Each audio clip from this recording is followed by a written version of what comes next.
I want to thank you for the continuation of our video series, Journeying to the Heart of Christ. I want to introduce a close friend. I always seek her out. She serves on Diocesan Council.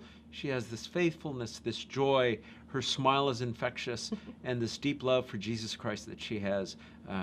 My sister, my friend, Renae Rutherford Lowe. Thank you for being here with us today. Thank you for having me. So tell me a little bit about your faith journey. Tell me about this walk with Jesus that you have taken. So in reference to my faith, I kind of feel like as a child, I've always seemed to have these conversations with God. As a child, I always felt like I was talking to someone in my head. And through good times, through bad times, I've always felt like I was having these conversations. And not until, and we always went to church. I was raised Catholic. So we went to church every Sunday. Even if my mother didn't go, she sent my brother and I.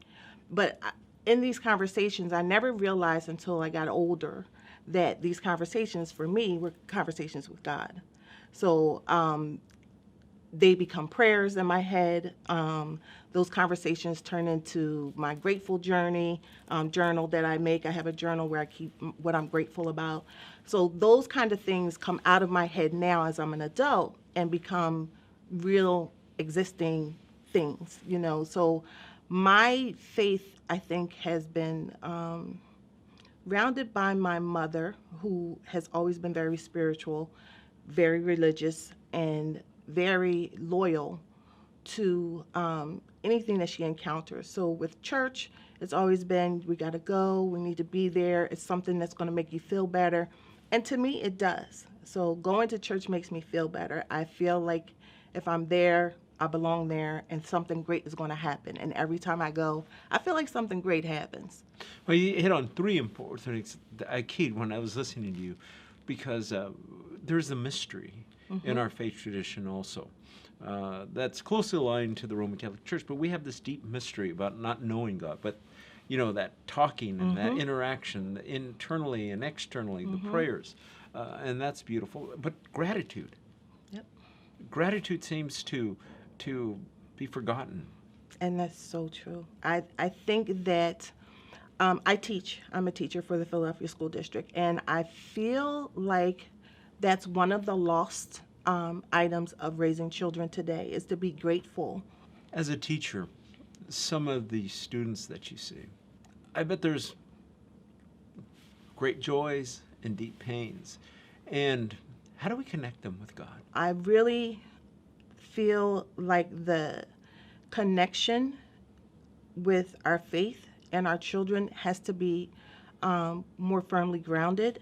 I think there's a disconnect. I feel like that missing connection has to do with some type of faith that's missing.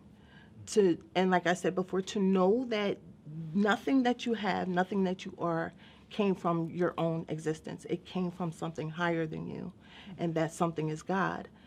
I recently read Philip Yancey. He writes on theology and tons of books. And he said that he asked a gang member, basically a gang leader, he goes, how is it that you attract so many people? And he said, I'm always there. Mm-hmm. I'm always there. Mm-hmm. And I provide them a place to come to. Mm-hmm. And when I read that, that was profound. It's distorted in a way, but it makes a lot of sense. I actually taught in the prison. The school district of Philadelphia had to put a school in the prison because we had so many juveniles charged as adults. So I was actually a teacher for that school. And it's amazing to me how many of those students who became inmates actually turned to religion. They turned to their religion there because they had nowhere else to turn. So that's the time when they were by themselves that they could actually find their faith and become strong in their faith. So it's amazing to me how prisons are places where that faith gets really bonded and becomes something really meaningful. And especially to a kid who's charged as an adult in a prison, that's a scary, scary, scary thing.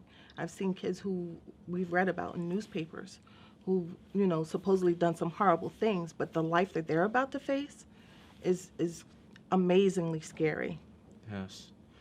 And I guess that always emphasizes what we find in Scripture in the life of Jesus Christ, that there's no one beyond God's reach. That's right. And there's no undesirables, and there's no castaways, and there's no one on the margins. Mm-hmm. And I think as a church we need to dig deeper into that.